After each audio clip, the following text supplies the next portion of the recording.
Kitty. Friend. A trend that was going around on TikTok and probably the internet in general was that people were saying most men think about the Roman Empire at least once a day. I think we've That's talked fair. Yeah, I think we've talked about this or we will talk about this in another episode, actually, but I have a couple, and one of them is definitely the American Revolution. It helps that my family is full of history buffs, and when I was growing up, we'd visit Williamsburg multiple times a year to hit Busch Gardens and Colonial Williamsburg in the same Love weekend. Colonial Williamsburg. Love it. I also was an American Girl doll girly, and I Of thought course you were. of course I was, and I thought I was Felicity Merriman. If anyone out there doesn't know who that is, Google her. I thought that was actually me. So, to this day, I stay thinking about the American Revolution. But something else that consumes my mind about it was that it was full of horrors, start to finish, top to bottom. That's fair. We were wildly unprepared for that.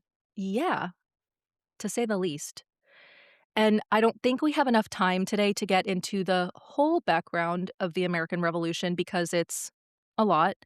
But for years, the colony's relationship with the British Empire was cracking. What started as a protest over taxes, or many protests over taxes, and representation, spiraled into the much bigger argument of who had the right to rule in the first place. By 1775, blood was spilled at Lexington and Concord, and the Continental Congress realized they weren't dealing with a political dispute anymore. They were at war, and they needed a commander who could unite the 13 completely different colonies. Washington was an obvious choice. Despite some of his own previous military disasters, particularly his surrender at Fort Necessity, Washington had military experience, and he also had a way of commanding the room. Not just because he was a big guy at 6'2", which is tall for 2026, but gigantic for the late 1700s, but because he was surrounded by this really strong aura of strength and authority. It's one thing to be tall, but it's another thing to carry yourself in a way that turns heads. Yeah, and I accidentally have stalked George Washington around the globe. Um, Really? yeah, so, you know, mom's from Philadelphia, so we've, of course, done the whole Valley Forge thing, and I think she really wanted to give that to me as a realistic experience because she took us in the dead of winter, No and the kidding. only time I've ever been more cold in my life was at Arlington National Cemetery. 2, then, we did the whole Berkeley Springs thing for her Mhm. birthday and all of I love that, it. and then George Washington used to go there to take in the waters at That's Berkeley right. Springs, and then, I accidentally stalked him to Barbados this past trip that we just went on because his first and only international trip and where he actually got his interest in military anything was in Barbados at some of the forts that we visited. I He love was that. there with his brother Lawrence. Did we talk about that on the podcast? I don't know if we talked about that on the podcast or not. It Okay. really hasn't been that long, so we should know if we talked about that, but I We don't know. should, but I don't. I don't know. It sounds familiar, but, maybe that's something we'll be able to share one day with everyone. Yeah, just So me stalking George Washington around the globe. Mount right. Vernon, Valley Forge, I all love it. accidents, by the way. I love it. Something I learned from the Ken Burns documentary that was released recently is that he also was holding a grudge against the British military, specifically because they wouldn't give him a promotion after the French and Indian War. After that, he had gone back to Mount Vernon with a chip on his shoulder. When Congress handed him the opportunity to lead the Continental Army, he took it regardless of the fact that it might have felt like a lost cause. That I've cho- been upset at work before, but I don't think I have been start an army upset at work before. I think I've been very close, but never at my current job. That choice eventually found Washington and a very fragile army in a valley outside of Philadelphia, Valley Forge.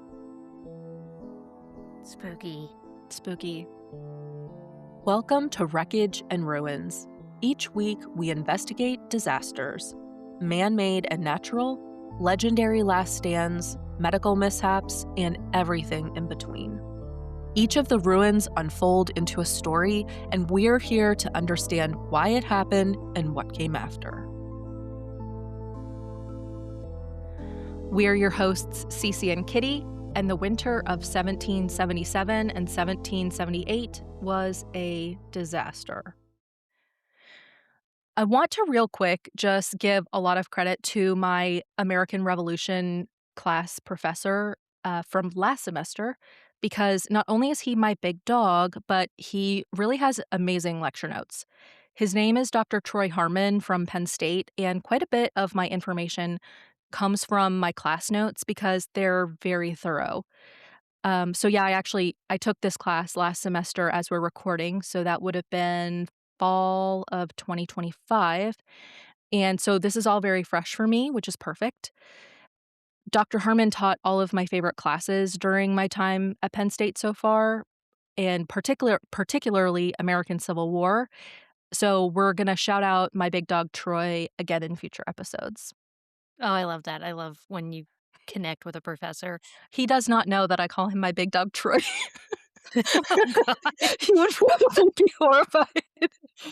But I love him so much.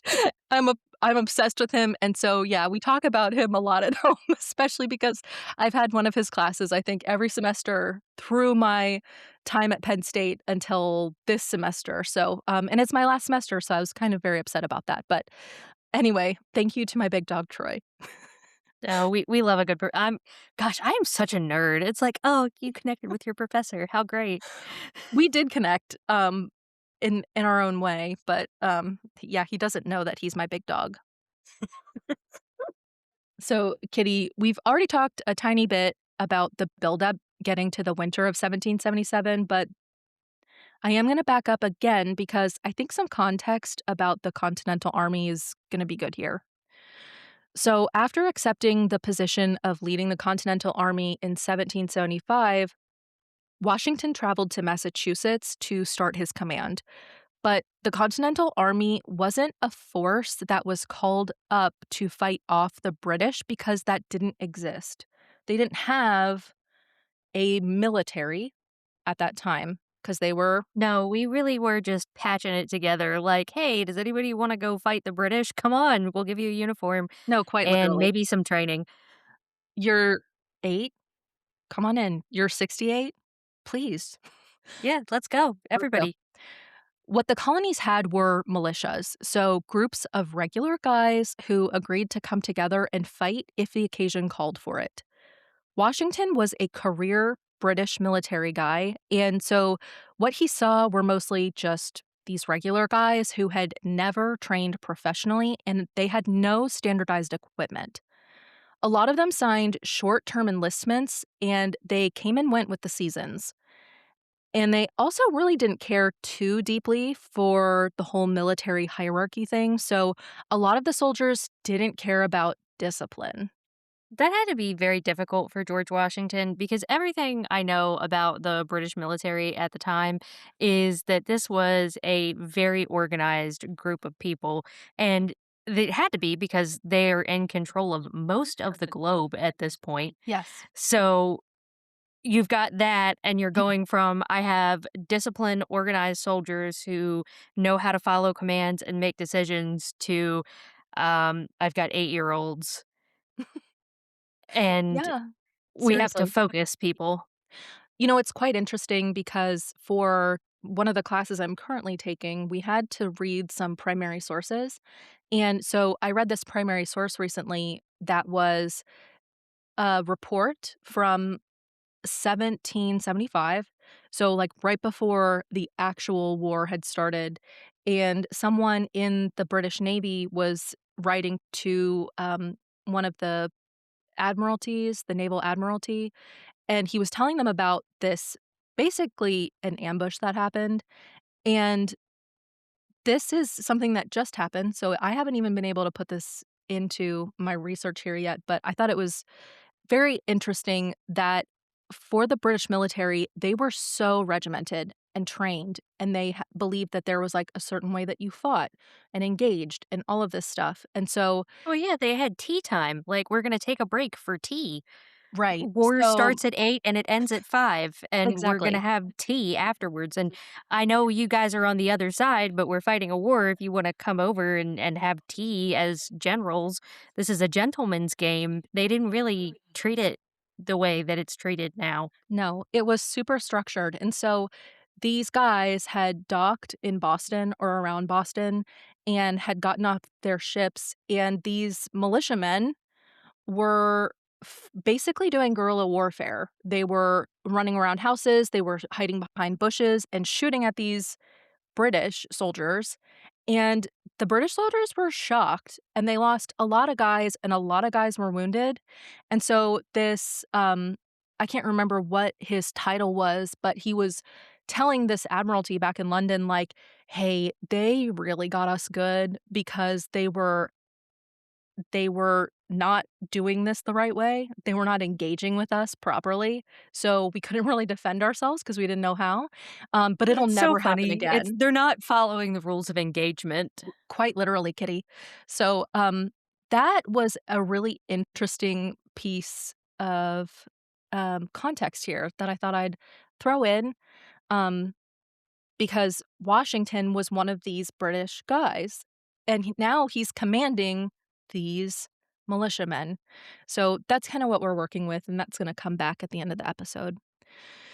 So, Washington wrote a letter to someone shortly after he became the commander and joined his army, and he called these guys, quote, "exceedingly dirty and nasty," end quote. That's a nice way to put the to describe the army that you're commanding. I think it's quite nice. They had spirit, they did not have structure, and even I think spirit might have been a little generous for me to say, but so that's the first problem. The Continental Army suffered a lot of losses in 1775 and 1776, and they were definitely able to get in some good licks on the British, but by 1777, Washington felt that a war of attrition was his best bet. I think a lot of them did. So That's how I play chess with my husband. so you understand. Yes. How much of a menace can I be? I love it. That's perfect. This meant that if the colonists could drain the British of their resources and wait them out long enough, they could force them out by necessity. But the colonial army continued to just barely squeak by. And at the end of 1777, the British managed to capture Philadelphia, which was the continental capital and headquarters. And in December, Washington and his army had to relocate. Yeah, that's not good. No, they picked a valley about 20 miles outside of Philly, which was close enough that they could be there quickly, but far enough away that they might be left alone. And their camp was also on high ground, which would be easier to defend. This Oh, was yeah, real it's like Star Wars. "I have the high ground, Anakin." and this was really a place and time for Washington to regroup and somehow hold everything together. He was in survival mode. It's pre-industrial revolution December in Pennsylvania, which means it was cold. It was snowy and muddy. It I was can attest. Yes, you sure can. It was miserable, kitty, and then it gets worse. Of course it gets worse, it always gets worse. According to the Mount Vernon's Washington Library Digital Encyclopedia, when they arrived at Valley Forge, Washington had his soldiers build themselves wooden huts. I had always assumed they were in tents, honestly. So that fact surprised me a lot, but it makes sense. Yeah, yeah, wooden huts makes a lot more sense. Because can you imagine being in a tent and freezing your butt off in Valley Forge, a wooden hut would be much more comfortable. It would be much more comfortable than a tent for sure, and so that's part of I had all these preconceived notions of what the winter of Valley Forge was like, so this was really interesting. Um, so these tents or I'm sorry, the huts were about 12 feet by 12 feet or 14 feet by 16 feet, depending on what source you use. I'm sure it was variable. And they had floors covered in straw and clay for, insulation in the wood. Oh, so it's nice and clean in there. Oh, yeah, it was super, super clean. From the National Park Service website, I learned that there were between 1,500 and 2,000 log huts that housed the 12,000 soldiers and about 400 women and children that were following the army at the time. That's nuts. Yeah, it really is. I had no idea it was that many. By the spring of '78, the camp grew to around 20,000. This is kind of a side note, but I had to write a research paper on any topic of my choosing regarding the Revolutionary War in that class I told you about from last semester, and I picked the role of women and how they kept the revolution alive, and that's when I started to learn about how much women did around these camps. And, Mr. Cece and I agreed that I would 100% have been a camp follower. I mean, I can see that, but at the same time, it's awful. Like, okay, you're going and you're supporting your husband or your family or just the boys in general, and you're preparing food and laundry and doing all of the things for camp maintenance to help them survive. But at the same time, that has to be a miserable experience. I can't even imagine, and we'll get into it, but it had to have been so bad. Fun fact, Kitty, Washington hated camp followers. He thought they took up too many resources. So there's actually a lot of primary sources about him talking about how much he hates all these people. Oh, well, I mean, if you're thinking about the British military, I don't know that they had camp followers. They probably, had jobs assigned to every single person. And so it's people that are actually providing military labor who are also doing the labor inside the camp and not taking resources away from soldiers. He said, "This is for boys only," Probably. probably. Washington himself was in a little better shape at Valley Forge, taking up residence at a home that was close by. It was called the Isaac Potts House, and it still exists today, which is really cool. It went on the market within the last couple years, and I got to look at it on Zillow, which is really interesting. And actually, since that was listed on Zillow, the pictures are still up there. So I recommend people to go look at that because it was really neat to me. So I have to bring this up, but what the winter at Valley Forge was actually like is super debated, which I had no idea about Yeah, because until the I history books always say that it was just bitter and cold and snowy. yes. I do think that a lot of things have been blown out of proportion, but I also just personally think that certain accounts are downplayed. The National Park Service is a great resource, but I think they kind of downplayed the winter at Valley Forge. From their website, a direct quote is, quote, "The encampment experience could be characterized as, quote, suffering as usual, end quote, for privation was the Continental soldier's constant companion," end quote. Okay. I definitely believe that it's quite true that these regulars particularly stayed suffering. But I think that saying that it was consistent with their normal suffering kind of erases that they were suffering. Yeah.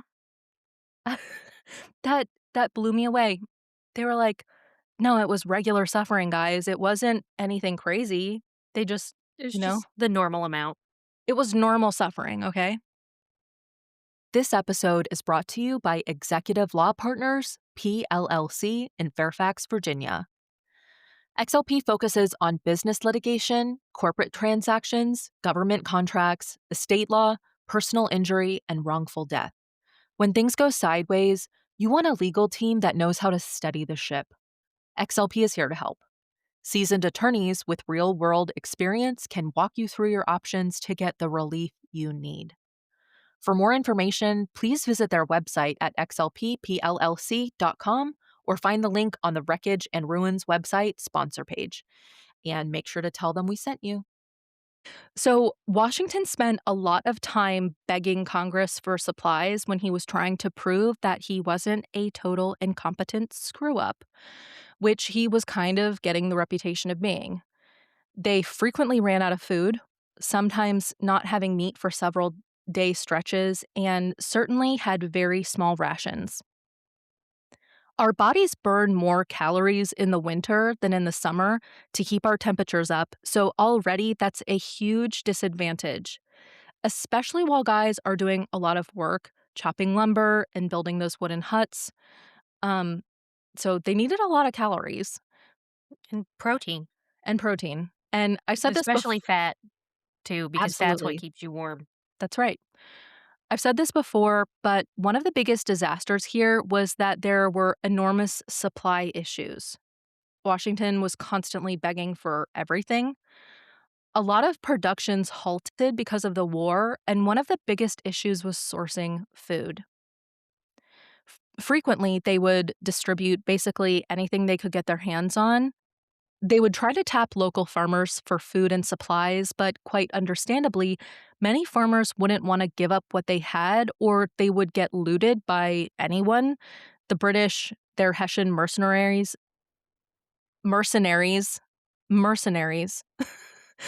neighbors, pirates, or anyone.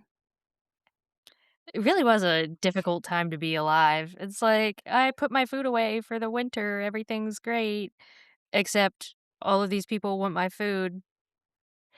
There are so many primary sources that I had to read for this class that talked about these Hessian mercenaries, looting them, pirates, and all that kind of stuff. So that was so serious.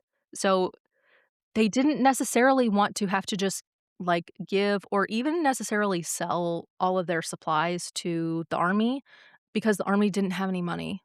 Like the Continental Congress was starting with nothing. So the Continental Congress had agreed early on about the rations that they would provide for their soldiers, which was pretty standard for the time.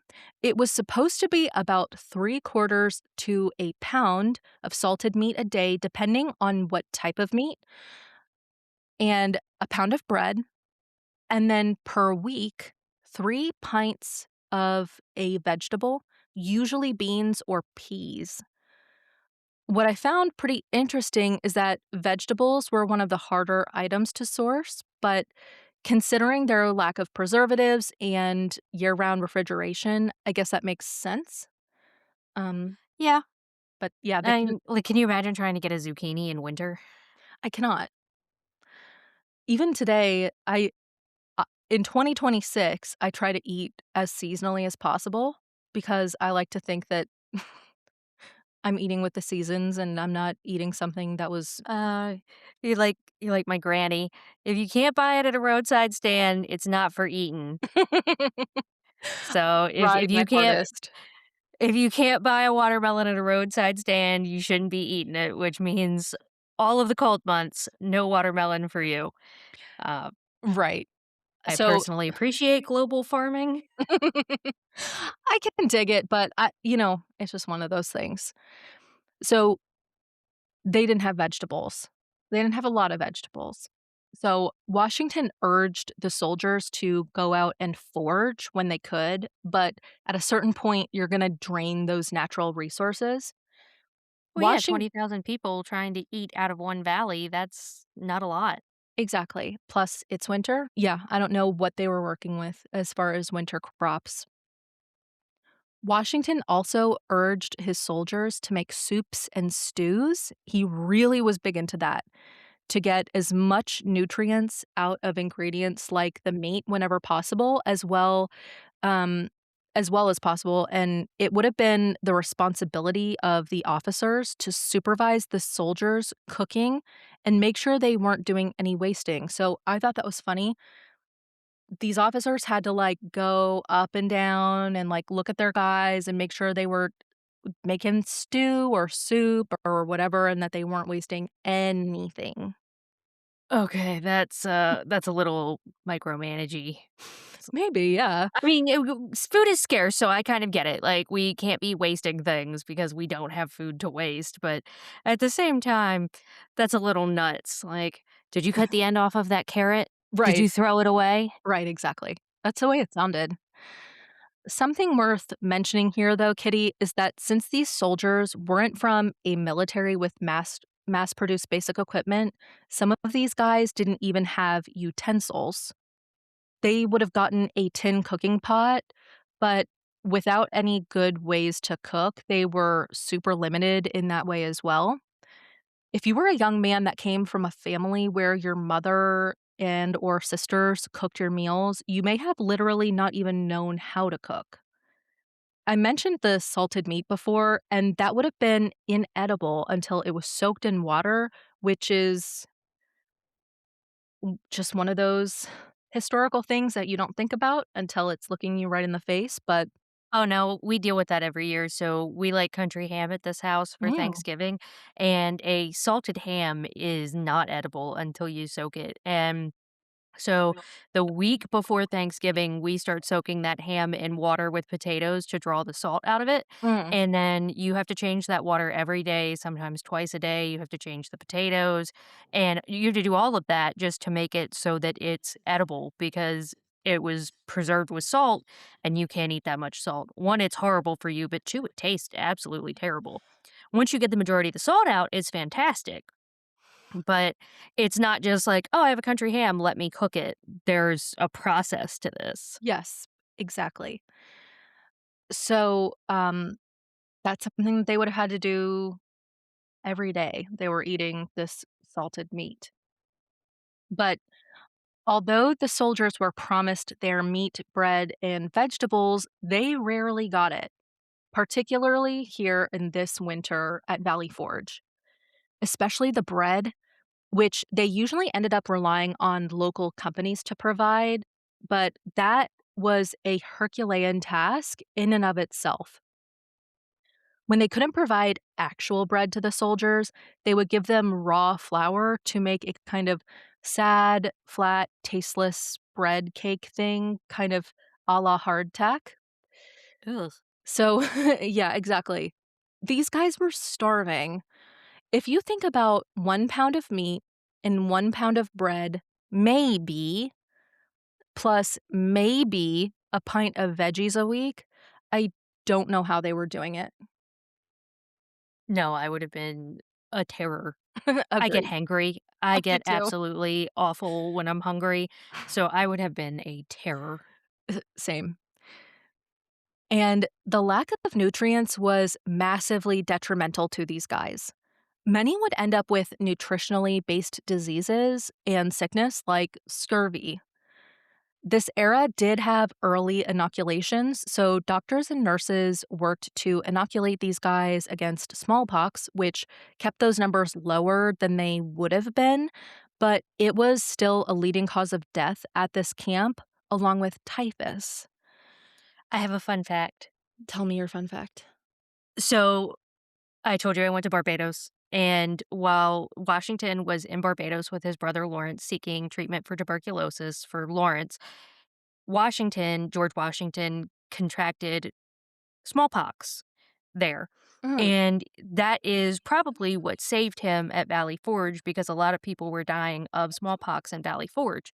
He also learned about inoculation of the British troops while he was there in Barbados and during his military career Mhm. because the British were inoculating their troops against things like smallpox, but the Continental Congress would actually not support inoculation of the troops because it was considered very risky. Hmm. And so when he inoculated the troops at Valley Forge against smallpox, he did so without the consent of the Continental Congress and wound up saving a Ooh. lot of their lives. Yeah, he did.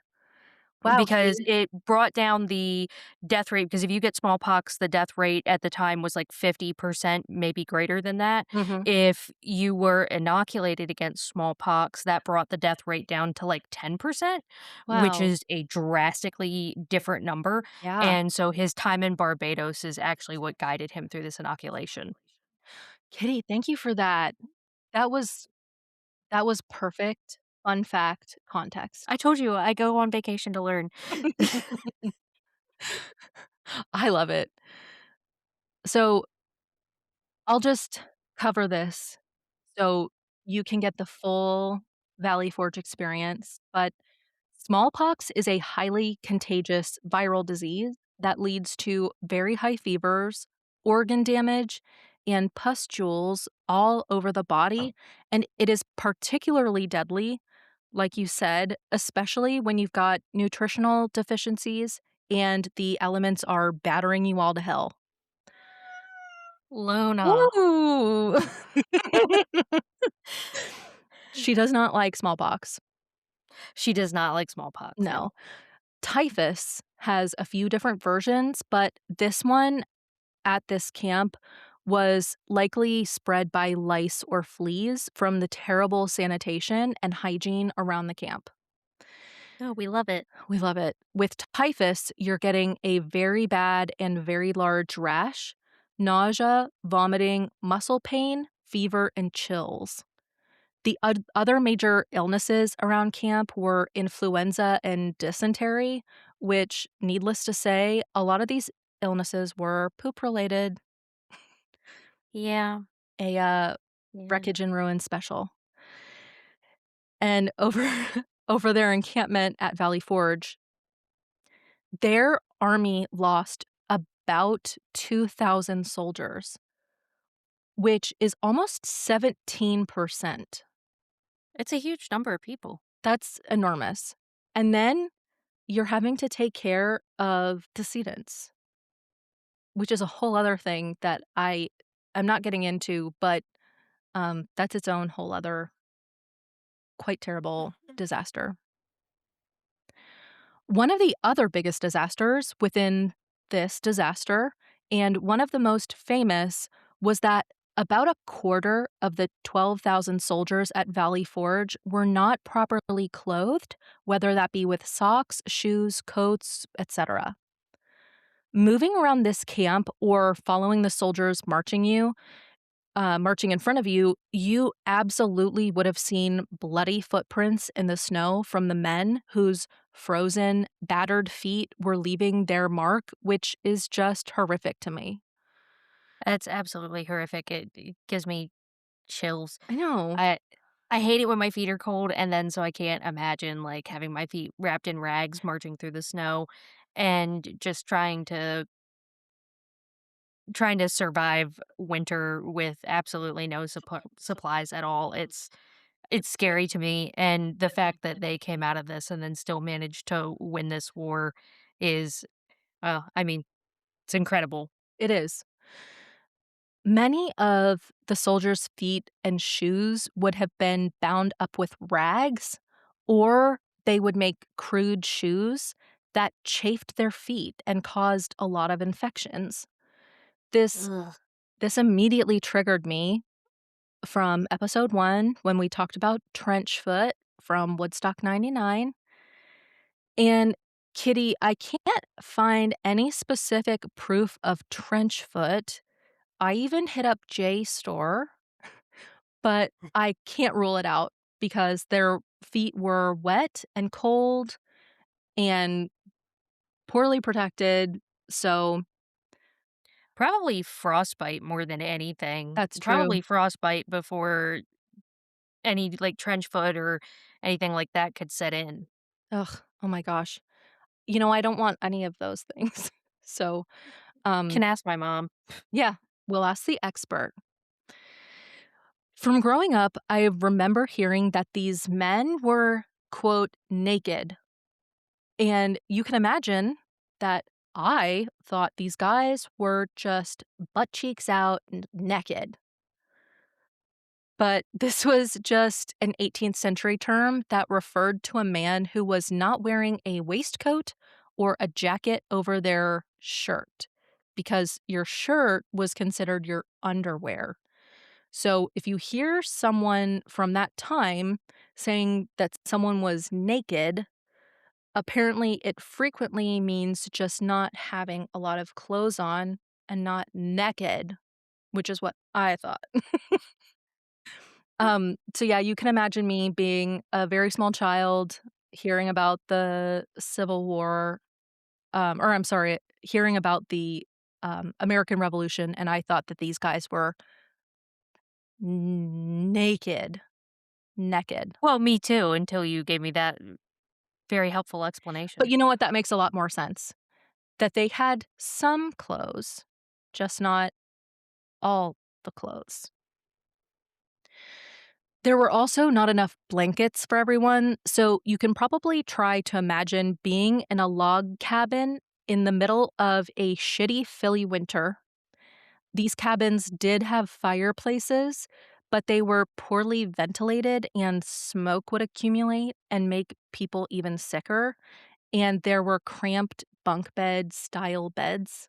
And it was definitely better than a tent, but the whole thing was still a disaster. At the top of the episode, we talked about how most of the Army regulars were unorganized and untrained militiamen. Washington used this downtime as productively as possible. They started by enforcing military hierarchies, and Washington forced his officers to give out punishments, the main one being whipping.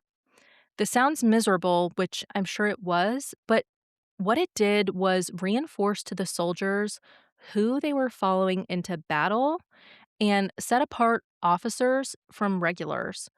It really forced them to buy into military hierarchy. The next big problem is that most soldiers were using a smooth bore musket, which was wildly inaccurate. What the armies of this time had to do was just shoot as a group in the direction of their target and hope that they hit something. But this training was hard because, like I mentioned, there was a huge amount of turnover in the army and guys were coming and going. So keeping standards was really difficult. Depending on the context, a fun or terrifying part of life in this time period was that there was no LinkedIn or Google or telephones. So you either had to trust someone when they told you who they were and what they were qualified for, or if you were able to track down who they knew, the mail was also unreliable and took forever. A young man named Friedrich Wilhelm August Heinrich Ferdinand Baron von Steuben showed up in Pennsylvania. That's a mouthful. It is. I I'm was sorry, could you say that name again, please? I was really sure I was gonna mess that up. Also, let me just say, while I can, this all this information in this section is from Troy, my big dog Troy. So, I wanna make sure to give Troy credit. So, our friend Baron von Steuben showed up in Pennsylvania in early 1778 and was looking to help the Continental Army. He told everyone that he, in a quote from Troy, had been a lieutenant general in the army of Prussian King Frederick the Great. In reality, his career had topped out at the rank of captain. Neither was he a baron, but as much as Steuben had inflated his resume, he had not exaggerated his skill as an officer. At Valley Forge, Steuben gained Washington's approval to train 100 soldiers in marching, shooting, and maintaining order in camp. Steuben tirelessly drilled these men in the steps of loading, firing, and reloading their muskets until they could calmly operate as a coherent unit on the battlefield. Remember, the inaccuracy of the musket necessitated that regiments act in coordination. Once Steuben's 100 trainees were ready, they began to teach other Continental soldiers. End quote. So that was a big quote from my big dog, Troy. But Washington's decision to trust Baron von Steuben with training and really getting much more strict with enforcing military standards was one of the smartest things he could have done, particularly under the circumstances.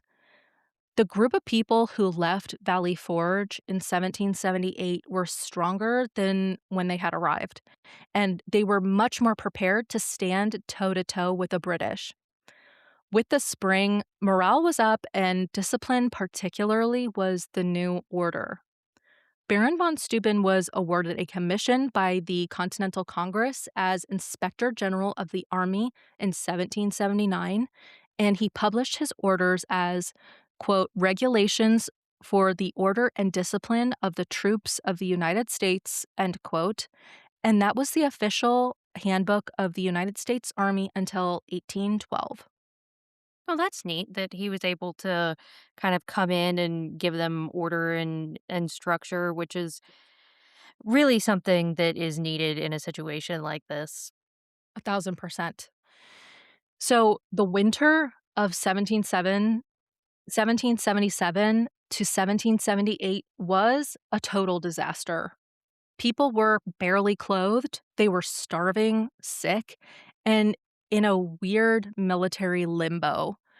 With a little help from his new friend, Baron von Steuben, and others, George Washington was able to make the most of his forced downtime and turned his army into a more professional and prepared force. With a little more help from a few more friends, the Continental Army turned the tide of the war and earned America her freedom from the British Empire. I actually love that this episode ends on kind of a redemption.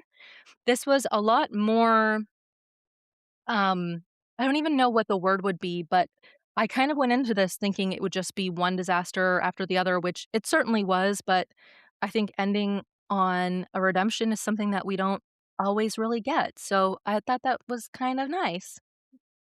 Oh, no, I agree with you. And, a lot of times it gets worse before it gets worse, but sometimes it gets worse before it gets better. And I like it when it gets worse before it gets better. Not Me that it gets too. worse. I don't like that it gets worse. I like that it gets better. I like that it gets better too. So I was really glad to talk about this, one of my Roman empires, the American Revolution plus the winter at Valley Forge. Well, thank you for sharing. That was really interesting. I did learn a couple of things, and I love to learn. So this was very exciting for me. Not the full terrible disasters that we're used to, I guess, but, um, hopefully everybody enjoys it. Thank you, Yeah. kitty. Well, thank you again for telling me about this horrible winter at Valley Forge, and thanks everybody else for coming back to listen to us again for another week. And I guess we'll see everybody next time in the aftermath. Until then, Until then. if you like our show, please rate, review, and subscribe anywhere you listen to your podcasts, and check out our Patreon for bonus episodes and special content. You can also find us on Instagram. To submit your own disaster stories for listener episodes or to suggest or request a topic, please visit our website at www.wreckageandruins.com. Wreckage and Ruins is researched, written, reported, and edited by us, Cece and Kitty, with music by Tearing Down the Circus. And the show is produced by Wood and Wreckage, LLC. Thanks for listening, and we'll see you next week in the aftermath.